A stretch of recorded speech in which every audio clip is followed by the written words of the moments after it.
BTR सरकारनिफ्राय गासै देग्लाय बोसोराव गं 6 सिनेमा हल आरो गासै गं 7 स्टेडियाम जोङो लुनायनि थाखाय थिक खालामदोंमोन। बे प्रजेक्टनिनो मोनसे हिसाबै दिनै रामफलाव जोंहा बे सेरफांगुरियाव सिनेमा हलनि अन्थाइ खाम्फा गायसननाय जादों आरो बेवहायनो बे सेरफांगुरि रामफलावनो दिनै मोनसे 1 कोटी थाखानि जि सुजित नार्जारी अडिटोरियाम बेखौबो अन्थाइ खाम्फा गायसननाय जादों। आरोबाव बीर सिलागांनि मुङाव 5 करोड़नि मोनसे मिनि स्टेडियाम बेनिबो अन्थाइ खाम्फा गायसननाय जादों आरो बे गासैबो लुजायोब्ला लुखांजानायनि उनाव रामफल बिल ओनसोलाव जथेस्थ इनफ्रास्ट्राक्चारा इमप्रुभ जागोन होननानै आं मिजिंथिदों। रामफल बिल ओनसोलनिफ्राय गोलाव सम बर'नि जि सोमावसारनाय बेवहाय गोबां अबदान दङ। बेवहाय गोबां गिदिर गिदिर लिडारफोर दैदेनगिरिफोर उजिनानै बिथांमोना बर' हारिखौ दैदेनदोंमोन आरो रामफल बिल ओनसोलनि गासिबो रायजो राजाफ्रा बे जोंनि गोलाव सोमावसारनायाव गोबां अबदान दङ, गोबां सेक्रिफाइस दङ आरो बिथांमोननि जि अबदान आरो सेक्रिफाइस बेखौ नोजोर होनानै बिटिआर सरकारनिफ्राय नैबे ओनसोलखौ जौगानायनि थाखाय बायदिसिना फसंथान गायसननांगौआ जोंनि बिबान आरो बिथांमोनखौ मान होनानैनो दिनै बेवहाय स्टेडियाम, सिनेमा हल आरो अडिटोरियाम एखे लोगो जोङो गायसननाय जादों जाहाथे रामफल बिल ओनसोलनि रायजो राजाफ्रा बेवहाय बायदिसिना हाबाफारिफोरखौ बेवहाय लानो हायो। बेनि थाखायनो बेखौ लानाय जादों। आङो बे ओनसोलनि गासैबो रायजो राजाफोरनिसिम आंनि खुलुमनाय सिबिनायखौ बावहरो आरो लोगोसे गोदान बोसोरनि गाहाम हामलायनाय आरो फैबाय थानाय मागो दमासिनिबो हामलायनायखौ आं बयनिसिमबो बावहरनाय जाबाय। गुण'त्सवनि नैथि सानाव सारा स्कुल गिदिंनानै नुनो मोनबाय, मा फोरमायनो सानो? आङो गुण'त्सवखौ बरायदों मानोना थांनाय समाव जेला गुण'त्सव जायाखैमोन अब्ला फरायसालिफोरनि थासारिखौ रावबो खौरां लायामोन। नाथाय गुण'त्सव जानाय लोगो लोगोनो दिनै गुबुन गुबुन रोखोमनि जिफोरो जोंहा इनफ्रास्ट्राक्चार बियो सिस्टेमेटिकेलि स्कुलफ्रा सोलिनांगौ, फोरोंगिरिफ्रा रेगुलार जानांगौ, मिड डे मिल जाहोनांगौ, इउनिफर्मफोरखौ मोजाङै गानहोनांगौ, क्लासा मोजाङै जानांगौ, बे गासैबो सिस्टेमेटिक जाजोब्बाय। दा बेनि थाखायनो गुण'त्सवआ जोबोद गोनां। आङो थांनाय खेबसे गुण'त्सवआवबो बेरायदों, नैबे गुण'त्सवआव बेरायगोन, सेकेन्ड फेजआवबो बेरायगोन आरो नुनो मोन्दों जे फरायसा आरो फोरोंगिरि जिखिनि मोनसे कानेक्सना गोख्रों जानांगौ। गुण'त्सव लानाय लोगो लोगोनो बे कानेक्सनफ्रा लासै लासैनो सोमोन्दोफ्रा गोख्रोंनिफ्राय गोख्रों जाबोदों आरो जोंनि गार्जेनफ्राबो दायो लासै लासैनो फरायसालिफोरजों मोजां सोमोन्दो लाफिननायखौ नुनो मोन्दों। दा नंखायनो गुण'त्सवनि गेजेरजों जे मोनसे परिबर्तन सोलायनाय फैगोन जों बेखौ नुहुरदों। थेंक इउ सार। फिल्डखौ ओरैबादि मोजां मोनदों आरो बिटिआरनि मांगोना CM प्रमद बर' सारनिसिमबो आं गोजोननाय बावहरदों। आंल' नङा, जोंनि लकेलनि मानसिफ्रानो मोजां मोनदों आरोखि।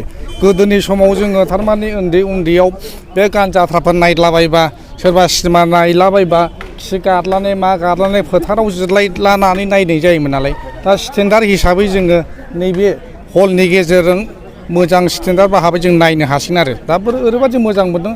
बे मोजां मोननायखौ माने गोजोननायखौ बुंफोरनो माने बिराद गोबाव सम नांगोन आरो थैलायलांगोनसो आरोखि बिदि। सावथुन मुलुगनि फोथाराव नोंथांखौ गोबाङानो सिनायो फेथ्ला फावखुंगुर हिसाबै। नोंथांनि बे सिनेमा जगताव आगान होनाय बेसेबां सम जाखो? आंथ' आगोलाव फिसा गाबोदोंमोन फरायनाय समाव, ओरैनो गोथै बांग्राफ्राव होदलाबायलै होननानै बुङोमोन आं, माने फिसायाव आरोखि। ओमफ्राय दा फैयै फैनानै माखासे समाबो माने थिनदों आरोखि। जेब्लानाखि जोङो जेबो खामानि मावनो दांनो गैया, साख्रि बाख्रिफोर थाब्लाथ' बाव बेस्थ' जासिगौमोन आरोखि। खिन्थु दा साख्रि गैया हिसाबै कालसारावनो एसे जाथिफ्राबो सिनायजायो होननानै आं बाव हाबदों आरोखि। कर'ना भाइरासनि उनावहाय 2024निफ्राय आङो मैखोम बाहागो लादों आरोखि बेबादि। जे बिटिआर सरकारा जायफोर सिनेमा प्रडाक्सन खालामो, प्रडिउसारफोरनो 5 लाख आरो 1 लाख फैसा होनायनि मोनसे थिरांथा जादों। नोंथाङाबो शर्ट मुभि बा लं मुभियाव बाहागो लाबाय थायो हिसाबै माबायदि फोरमायनो सानो बे बिथिङाव? बेखौ होयोब्लाथ' बिराद मोजां। माने जोंनि प्रडिउसारफ्रा माने एखमबा सिनेमा दिहुननानै माने 6 लाख 7 लाख बाहायोब्ला माने थाइसेबो मोनफिननाय जायो। माने न' बां फाननानै ऋणफोर सुख'ला हरनांगौ जायो नालाय। दा बेबादि खालामब्ला हयथ' साबसिन बानायनानै गोसोफोर थुलुंगानानै जोंनिफ्राय आरो साबसिननिफ्राय साबसिन दिहुननानै जोङो माने बेबादि बारायबोबाय थागोन आरोखि। थारमाने नोंथाङा सिनेमा शर्ट मुभिनिफ्राय लं मुभियावबो कनभार्ट जानो गोसो दं नामा बे बिथिङाव? औ, आं ओरैनोथ' एसे कनभार्ट जागासिनोखा। मानसिफोर थिनाब्लाबो आंनो थांगासिनोखा आरोखि। दा थांगोन आरोखि लासैनो। बेल' नङा, आरो गोजौआव जुदि बलिउड हलिउडफ्रावबो बाहागो मोनोब्ला बेनिबो ट्राइ खालामदों आरोखि, कनभार्ट जालांगोन बे। धन्यबाद। बिटिआर सरकारा सिनेमा लुफुंनो थाखाय अन्थाइ खाम्फा गायसनबाय। सिनेमाया मोनसे हारिनि मोनसे मोजां प्लेटफर्म, हारिखौ गोजौआव दैखांनो थाखाय। बे खोथायाथ' ओरैबायदि आसरित गोजोननाय।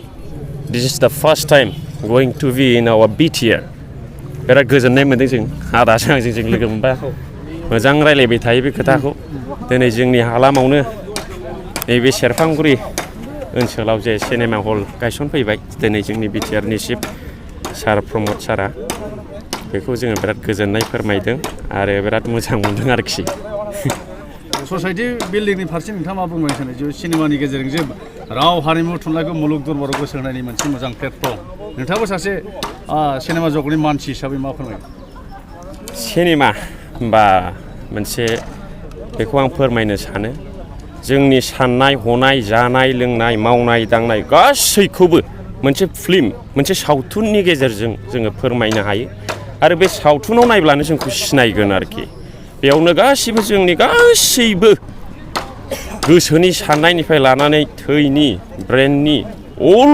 खामानिया मोनसे हारिनि सावथुनजों गोसारो आरोखि आं बेखौ फोथायनाय दङ बर' सावथुन मुलुगाव माबायदि हेफाजाब जागोन होननानै सानो नोंथांमोना बे सिनेमा हला जोंनि बर' फिल्म प्रडिउसारफोरनि एक्टर एक्ट्रिसफोरनि थाखाय आरो जोंनि जे दावगाबोबाय थानाय फैगोन जे फिउचार आर्टिस्टफोर प्रडिउसारफोर बिथांमोननि थाखाय आरो जोंनिबो थाखाय बिराद मोजां हेफाजाब जागोन मानो होनबा दा इउटुबावल' फेसबुकआवल' नायबाय थानाय जायो ओमफ्राय नैबे सिनेमा हलाव जे एसेबाबो थाइसे थाइनै टिकेट दाननानै जों बयखौबो नायगोन आरोखि बेयाव जोंना एसे माने जोंनि जे ओंखामनि लेभेला एसे बारायहैगोन आरोखि ओमफ्राय उदै गैयाबाथ' जों मावनो हाया दा जे उदैनो जे नांगौ आदार बे नैबे सिनेमा हलजों प्रडिउसारफोर आर्टिस्टफोरनि थाखाय एसेबाबो डेभेलपसिन जागोन आरोखि थेंक इउ स' माच फिन सिनेमा हलाव डिजिटेल सिनेमा हलाव सिनेमाफोरखौ नुफिननो थांगासिनो दङ बिटिआर सरकारा दिनै लुफुंनो थाखाय अन्थाइ खाम्फा गायसनबाय मा फोरमायनो सानो बेथ' जोबोद गोजोनथाव बेखौ जों गोबाव समनिफ्रायनो नेनानै दंमोन ओमफ्राय बे जे जोंनि बिसानि बे माने बिख'नाय आरोखि दा बे बिटिआर गभर्नमेन्टनि गाइडलाइन्स आरो बेनिफ्राय जोंनि गाइडलाइन्सजों बे सिनेमा हला सोलिनांगौ सिनेमा हला जेरैनो मोजां जेरैनो गाज्रि आरोखि दा बेखौ जोङो मोजाङैनो दैदेनलांगोन जाहाथे माने जोंनि जेनेरेसना मोजाङैनो माने मोजां लामाजों थांनो हायो आरो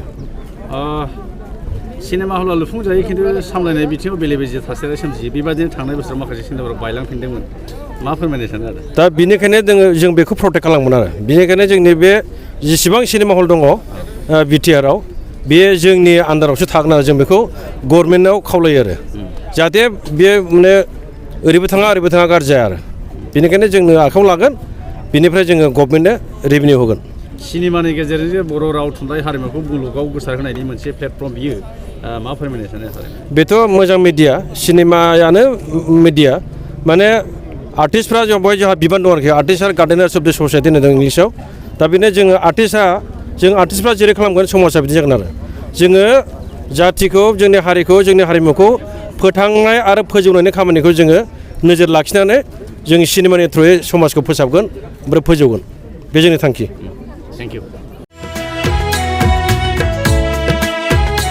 नोंथाङा गावनि फेभरेट श' नायनायाव स्ल' इन्टारनेट स्पिडनि थाखाय बानायफैबाय नामा गोजोननि नोगोर क'क्राझाराव नोंथांमोननि थाखाय आर'नाइ टेक्न'लजिसआ लाबोदों high speed fibre optic broadband plans मात्र 399 रां पार मान्थआवनो नोंथांमोना आनइन्टाराप्टेड स्ट्रिमिं गेमिं आपल'ड डाउनल'ड आरो ब्राउजिं खालामनो हागोन